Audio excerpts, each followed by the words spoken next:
이강혁 형제님의 아름다운 찬양 감사드립니다. 오늘 말씀의 제목은 속죄소위에서 말씀하시는 하나님이십니다. 말씀은 민수기 7장 1절에서 8장 26절입니다. 요절 말씀은 민수기 7장 89절입니다. 다 같이 읽겠습니다. 시작. 모세가 해막에 들어가서 여호와께 말하려 할 때에 전극의 위 속죄소 위의 두 그룹 사이에서 자기에게 말씀하시는 목소리를 들었으니 여호와께서 그에게 말씀하심이었더라. 아멘. 하나님은 너의 백성 이스라엘을 출애굽시키시고 그들을 하나님의 제사장 나라 거룩한 백성으로 세우고자 하셨습니다. 그러나 이스라엘 백성들은 그 수준이 되지 못하였습니다. 그들의 지도자 모세가 시내 산으로 하나님의 말씀을 받기에 잠시 자리를 비웠을 때 그 사이를 참지 못하고 금송아지를 만들고 온갖 부도덕한 행위로 축제를 즐겼습니다. 그것은 십계명의 첫째 계명을 어기는 하나님이 가장 진노하시는 일이었습니다. 이스라엘 백성들은 한순간에 멸망당할 절대절명의 위기에 빠졌습니다. 그러나 하나님은 모세의 중보 기도를 들으시고 그들을 용서하여 주셨습니다. 그만큼 그들을 사랑하셨습니다. 그리고 성막을 통하여 그들과 함께하고자 하셨습니다. 성막이 완성되었을 때 하나님이 얼마나 기뻐하셨는지 구름이 성막이를 듣고 하나님의 영광이 충만하였습니다. 오늘 말씀은 이 시기를 기술하고 있습니다. 시내산에 불과 연기와 우레 가운데 계시던 그 범접할 수 없던 하나님이 이제 이스라엘 진영에 있는 성막에 임재하심으로 그들과 함께하고자 하셨습니다. 비로소 그들은 출애굽한 의미를 깨달을 수 있었습니다. 하나님의 백성으로서의 비전을 가지게 되었습니다. 이스라엘 백성들은 자신들을 무한히 사랑하시는 하나님이 너무 감사하였습니다. 그들은 큰 감동으로 하나님께 예물을 드렸습니다. 각 지파 모두 똑같이 최선을 다하였습니다. 그러자 하나님은 이들의 헌신과 한마음을 기쁘게 받으시고 먼저 말씀하셨습니다. 오늘 말씀을 통해 우리도 우리와 함께 하시는 하나님의 큰 은혜를 새롭게 깨닫고 마음의 감사로 충만해야 하겠습니다. 그리고 내가 할 수 있는 최선으로 예물을 드려야 하겠습니다. 그리하여 이미 우리를 기뻐하신 하나님이 들려주시는 음성을 듣고 거룩한 백성이요 하나님의 군사로 쓰임받아야 하겠습니다. 제1장 성막을 위한 봉헌 예물과 하나님의 응답 1절을 보십시오. 모세가 장막 세우기를 끝내고 그것에 기름을 발라 거룩히 구별하고 또 모든 기구와 제단과 그 모든 기물에 기름을 발라 거룩히 구별한 날에 출애굽한 지 만 1년째가 되는 제2년 1월 1일에 성막이 완성되었습니다. 이때 하나님은 성막, 그 안의 모든 것, 그리고 제단의 모든 기물에 기름을 바르도록 명령하셨습니다. 이 기름 바름은 성막이 하나님의 것임을 선포하는 것이었습니다. 즉 세속적인과 구별하여 세상 일에는 사용하지 말도록 하십니다. 공간이 비어 있다고 회의 장소로 사용하거나 결혼식장, 축제 장소로 이용해서는 안 되었습니다. 전적으로 하나님께 제사드리고 하나님의 말씀을 듣는 데 바쳐진 하나님의 영역임을 나타내셨습니다. 그날에 이스라엘 12지파의 지휘관들이 두 차례에 걸쳐서 자발적으로 헌물을 드렸습니다. 12지파의 지휘관들은 이스라엘 각 지파를 대표하였습니다. 그러므로 그들의 헌물은 이스라엘 백성 전체가 성막 봉헌에 참여했다는 것을 의미하였습니다. 출애굽기 36장을 보면 성막과 성막에 필요한 기구를 만들 때에도 이스라엘 백성들 전체가 자원하여 필요한 재료들을 기쁨으로 드렸습니다. 그때 백성들이 너무 많이 가져와서 모세가 가져오는 것을 금지시킬 정도였습니다. 이번에도 백성들은 하나님께 대한 예물로 그들의 마음을 드러내었습니다. 3절을 보십시오. 그들이 여호와께 드린 헌물은 덮개 있는 수레 6대와 소 12마리이니 지휘관 2사람의 수레가 하나씩이요 지휘관 1사람의 소가 한 마리씩이라 그것들을 장막 앞에 드린지라. 각 지파의 지휘관들은 성막을 위해서 덮개 있는 수레 6대와 소 12마리를 하나님께 헌물로 준비하였습니다. 수레는 지휘관 2사람이 한 대씩, 소는 1사람이 한 마리씩 드렸습니다. 이것들은 이스라엘이 앞으로 광야를 진군할 때 성막을 운송하는 도구로 사용할 것이었습니다. 하나님은 모세에게 이 헌물을 레인에게 주어 각기 직임대로 회막 봉사에 사용하게 하십니다. 성소와 성막들에 있는 천막을 옮기는 일을 맡은 게르손 자손에게 수레 2대와 소 4마리를 주었습니다. 무거운 기둥과 쇠받침을 옮기는 므라리 자손에게는 수레 4대와 소 8마리를 주었습니다.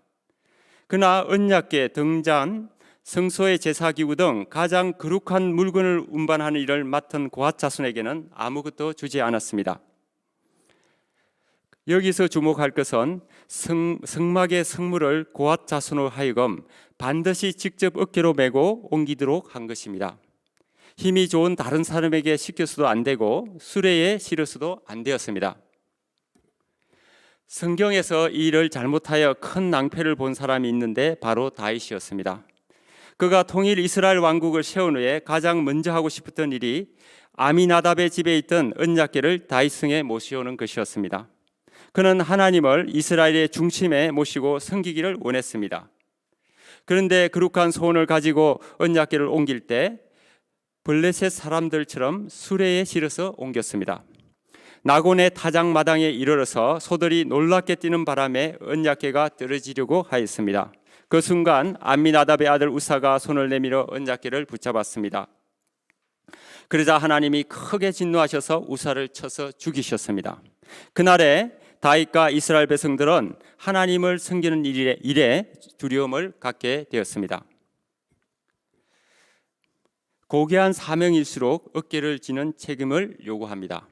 예수님도 직접 십자가를 어깨에 지고 골고다 언덕을 오르셨습니다. 만약 예수님께서 손쉬운 방법으로 구원 역사를 이루고자 하셨다면 결코 그리스도의 직분을 감당하지 못하셨을 것입니다. 수고와 고난 없이 감당하는 사역은 하나님을 기쁘시게 할 수 없습니다. 하나님은 우리에게 하나님의 말씀을 주셨습니다. 그리고 말씀을 전하는 직분을 주셨습니다. 자주 이 일이 부담되기도 하지만 조용히 묵상을 해보면 하나님이 우리를 기뻐하시고 하나님의 거룩한 백성으로 삼으셨다는 증거임을 깨닫게 해주십니다. 그러므로 다윗과 같이 나름대로 하다가 실패하지 말고 하나님의 백성답게 성경에서 말씀하시고 성령께서 인도하시는 그대로 순종해야 하겠습니다. 우리가 이 시대 고핫 자손으로 중보기도와 말씀 사역을 직접 어깨에 메고 열심히 감당해야 하겠습니다. 10절을 보십시오. 제단에 기름 바르는 날에 지휘관들은 이제 제단의 봉헌을 위하여 헌물을 가져와서 제단 앞에 드렸습니다. 하나님은 모세를 통해 지휘관들이 하루 한 사람씩 봉헌을 하도록 하셨습니다. 이스라엘은 모두 12지파이고 각 지파당 한 명의 지휘관을 세우셨으므로 봉헌 행사는 12일에 걸쳐 이루어졌습니다. 헌물 순서는 진군시 각 지파의 진영이 위치하는 순서를 따랐습니다. 첫째 날에 헌물을 드린 자는 유다 지파 암미나답의 아들 나손이었습니다. 그리고 마지막 날인 12째 날에는 납달리 자손의 지휘관 에난의 아들 아이라가 드렸습니다. 12절에서 83절은 각 지파가 바친 재헌 봉헌물의 종류와 수량을 기록한 내용입니다. 각 지파의 지휘관들이 자신의 봉사날에 드린 헌물은 130세겔의 은반, 즉 은접시 1개, 70세겔의 은발이, 즉 은주발 1개, 이 2그릇에 기름 섞은 고운 가루로 채운 소재물, 10세겔의 금그릇 1개, 여기에 담은 향, 번제물로 수송아지 1마리, 순양 1마리, 1년 된 어린 순양 1마리, 속죄제물로 순염소 1마리, 하목제물로 소 2마리, 순양 5마리, 1년 된 어린 순양 5마리 등이었습니다. 12지파 모두 어떤 차이도 없이 똑같은 내용의 헌물을 드렸습니다. 그러면 이스라엘 백성들이 드린 봉헌 헌물은 어떤 의미가 있습니까? 첫째, 소제물, 번제물, 속죄제물, 하목제물로 되어 있었습니다. 백성들이 하나님이 계신 성소에 나아가려면 번제단을 통해야 하는데 이는 제사를 드려야 하나님께 나아갈 수 있다는 의미였습니다. 이스라엘이 드린 제사에는 크게 5가지 번제, 소제, 속죄제, 속건제, 하목제가 있는데 오늘 봉헌에는 그 중에서 4가지가 나옵니다. 먼저 번제는 제물을 완전히 태워서 드리는 제사로 온전한 헌신을 나타내었습니다. 소제는 곡식을 곱게 갈아서 소금에 넣고 그 위에 기름을 붓고 또 그 위에 유황을 놓아 드리는 제사인데 하나님께 받은 은혜에 대한 감사와 충성의 표시였습니다.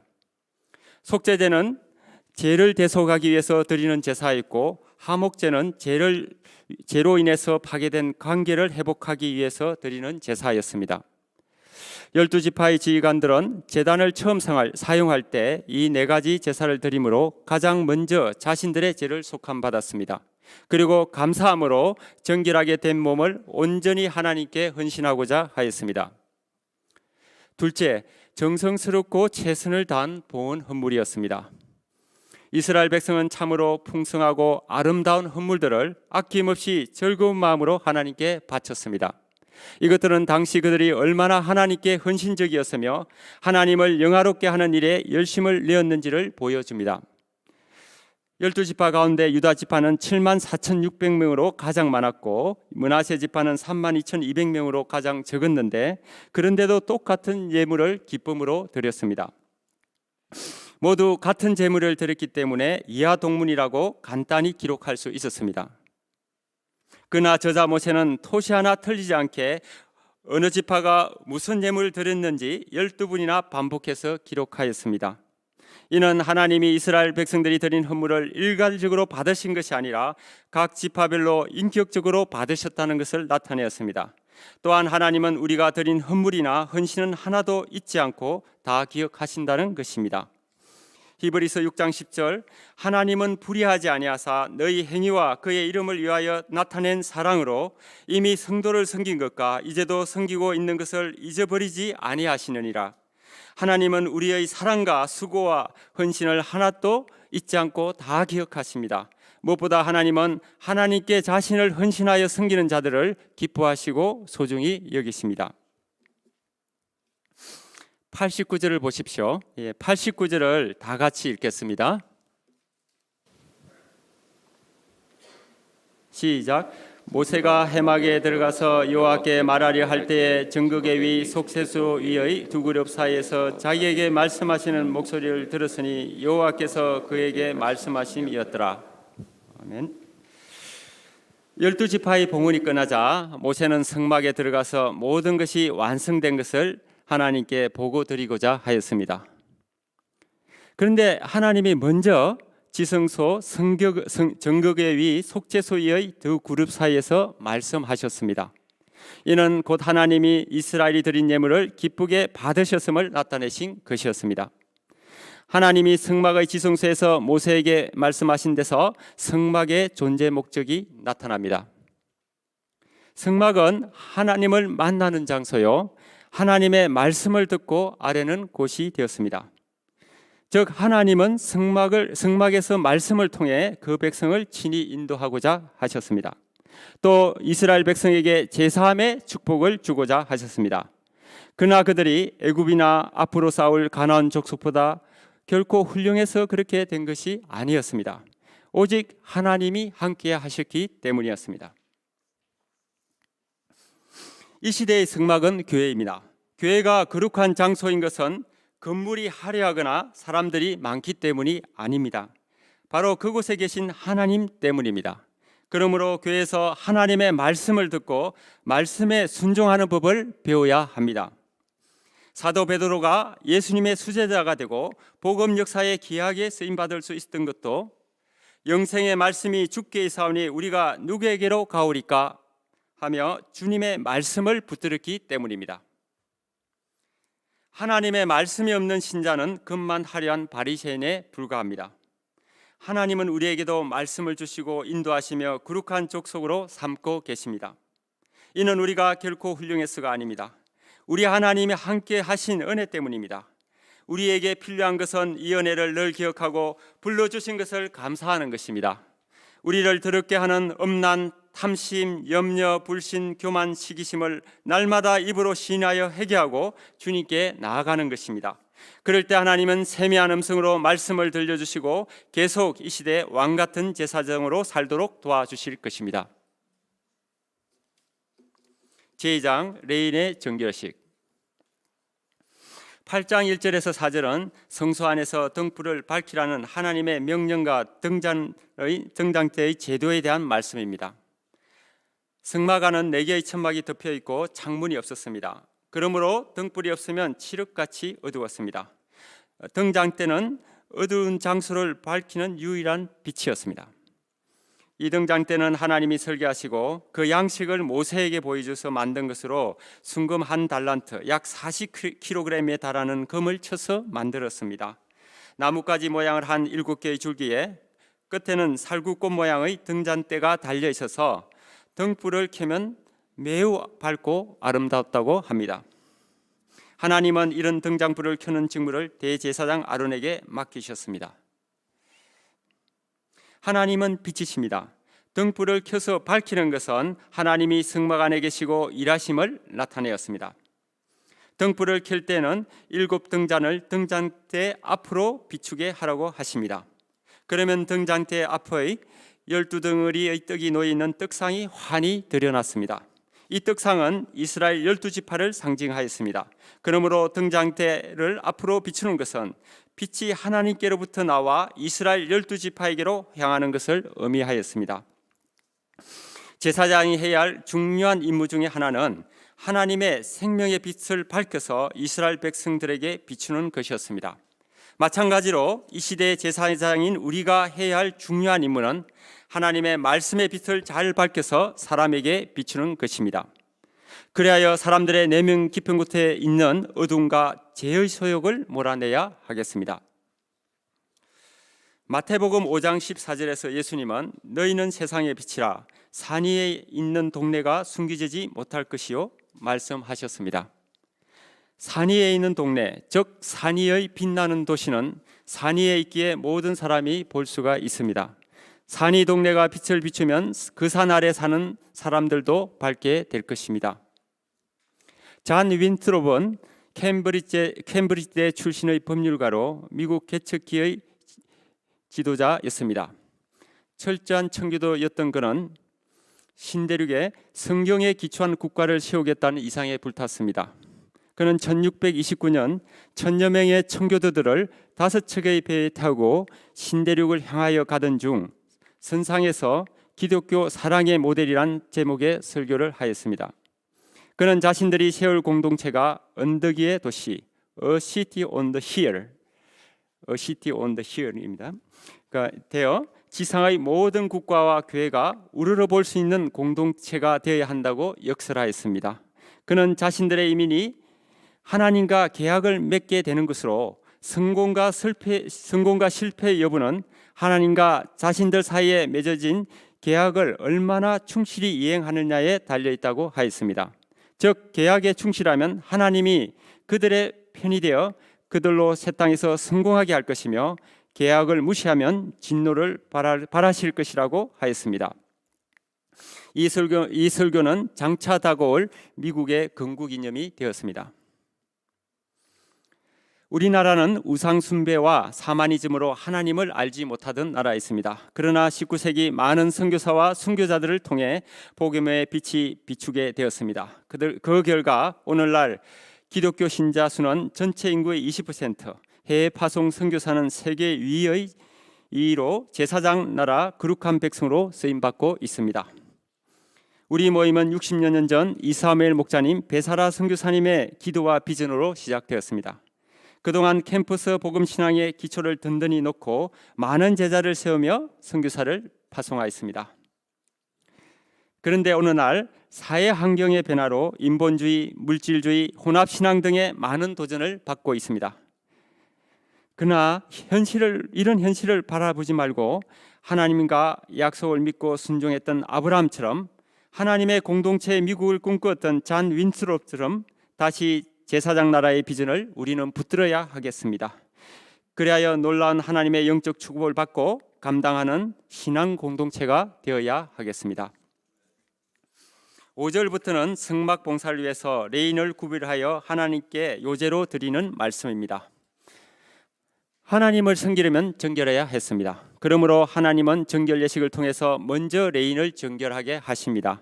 그 예식은 2단계로 이루어졌는데 첫 번째는 속죄의 물을 뿌리고 전신을 삭도로 밀고 의복을 빨아서 몸을 정결하게 하는 것이었습니다. 두 번째는 송아지 한 마리를 번제물로, 기름 섞은 고운 가루를 소제물로, 수송아지 한 마리를 속죄제물로 드려서 자신의 죄를 속하였습니다. 시편 24편 3절 4절 여호와의 산에 오를 자가 누구며 그의 거룩한 곳에 설 자가 누구인가? 곧 손이 깨끗하며 마음이 청결하며 뜻을 허탄한 데에 두지 아니하며 거짓 맹세하지 아니하는 자로다. 오직 정결한 자만이 하나님 앞에 나아갈 수 있었습니다. 9절에서 13절을 보십시오. 하나님은 정결의식에 앞서서 레인을 회막 앞에 나오게 하고 이스라엘 자손 온 회중을 모으셨습니다. 그리고 이스라엘 자손이 레인에게 안수하게 하셨습니다. 그 후에 레인은 수송아지들의 머리 위에 안수를 하였습니다. 이것은 이스라엘 자손을 레인이 대신하고 레인을 수송아지가 대신한다는 의미였습니다. 즉 백성들은 자신들의 죄를 레인을 통해 속함받고 레인은 자신들의 죄를 수송아지를 통해 속함받는다는 것이었습니다. 14절 15절을 보십시오. 그 다음 레인을 아론과 그의 아들들 앞에 세워 하나님께 요제로 드렸습니다. 요제는 흔들어 드리는 제사라는 뜻으로 제물을 들고 앞뒤로 흔드는 제사의 한 형태였습니다. 앞으로 흔드는 것은 하나님께 드리는 것이고 뒤로 흔드는 것은 하나님께서 다시 돌려주신다는 의미였습니다. 그러므로 요제로 드린 제물은 하나님께서 제사장의 목이 되도록 하신 것이었습니다. 이런 요제를 통해 레인은 먼저 하나님께 바쳐졌다가 다시 제사장에게 속하게 되었습니다. 16절에서 18절을 보십시오. 그런데 본래 레인은 이스라엘 자손 중에서 하나님께 이미 드려진 자들이었습니다. 이스라엘 백성이 노역의 땅 애굽을 나올 수 있었던 결정적 사건인 유월절은 애굽의 모든 장자들을 죽음으로 몰아넣었습니다. 그러나 이러한 죽음의 그림자가 애굽 전역을 휩쓰는 와중에도 이스라엘 백성의 모든 장자들은 아무런 해도 받지 않고 생명을 보존할 수 있었습니다. 이 사건 이후 하나님은 이스라엘 백성의 장자들에 대한 소유권을 선포하셨습니다.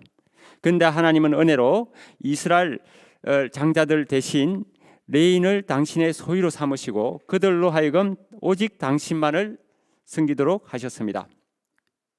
여기서 레인의 이중적인 지위를 확인할 수 있습니다. 첫째, 그들은 이스라엘 자손의 모든 마다들을 대신하여 하나님의 소유가 된 자들이었습니다. 둘째, 그들은 이스라엘 백성 전체를 대신하여 제물이 되고 요제를 통해 하나님께 바쳐졌다가 제사장에게 맡겨졌습니다. 그러므로 레인의 직무는 이스라엘을 대신하여 하나님께 봉사하고 이스라엘 백성들의 속죄를 돕는 것이었습니다. 즉 레인은 성소에서 제사장을 도와 번제와 화목제를 드리고 희장문에서 섬기며 감사 찬양을 드렸습니다. 또 율법책을 백성들이 알아듣기 쉽게 읽어 주었습니다. 그로 인해 이스라엘 백성들은 비로소 안전하게 하나님께 나아갈 수 있었습니다. 하나님은 우리가 이 시대 레인으로 살기를 원하십니다. 그러나 우리가 자원한다고 무조건 하나님이 받아주시는 것은 아닙니다.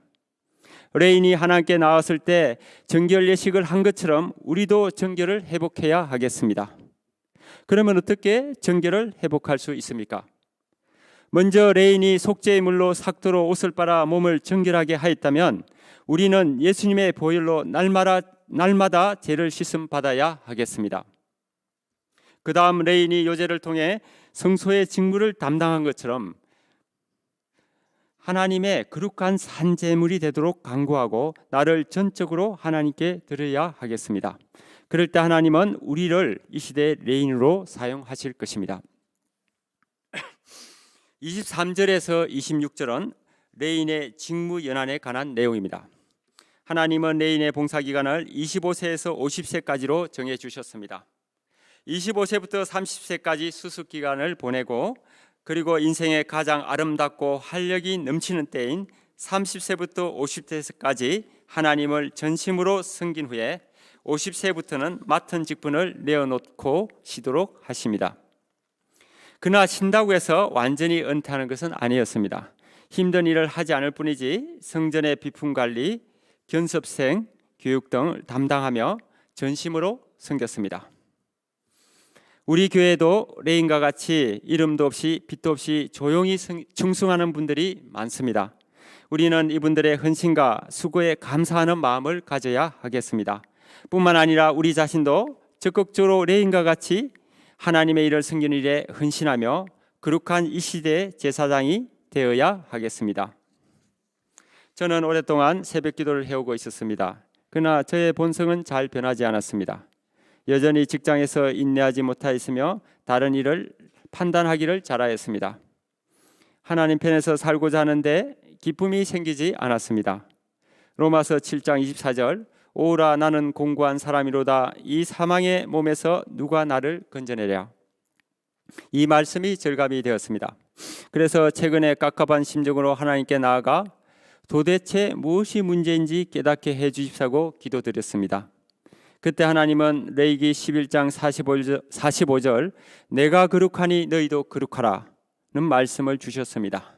그러고 보니 저는 저의 근본 해결책은 거룩을 회복하는 것이었습니다. 사실 저는 이미 이것을 알고 있었습니다. 그러나 세상 잔재미로 인하여 받아들이지 않고 있는 것이 문제였습니다. 오늘 메시지를 준비하면서 하나님은 제가 구체적으로 거룩하게 되는 법을 가르쳐 주십니다.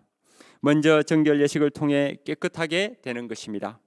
즉 날마다 주님께 나아가 저의 죄를 회개하고 주님의 보혈로 깨끗하게 해주시도록 간구해야 하겠습니다. 그 다음 이스라엘 지휘관들이 그랬던 것처럼 내가 가진 가장 귀한 것을 예물로 드려야 하겠습니다. 주님께 드리는 것이 은혜요, 주님이 대갚아 주실 것을 믿음으로 열정, 시간, 물질을 드려야 하겠습니다. 그럴 때 하나님은 저를 이 시대 영적 지휘관이요 레인으로 사용하여 주실 것입니다. 항상 주님이 기뻐하시는 말씀의 종, 기도의 종으로 쓰임 받기를 기도합니다. 결론적으로 하나님은 이스라엘 백성들을 사랑하신 것처럼 우리도 사랑하셨습니다. 우리가 예배드리는 교회가 하나님이 임재하시는 공동체가 되도록, 또 하나님이 말씀을 주시는 성소가 되도록 거룩하게 구별해야 하겠습니다. 날마다 기도와 말씀 묵상으로 자신을 정결케 하고 하나님께 드리는 생활을 통해 하나님의 축복을 잘 감당하는 자 되기를 기도합니다. 기도하시겠습니다.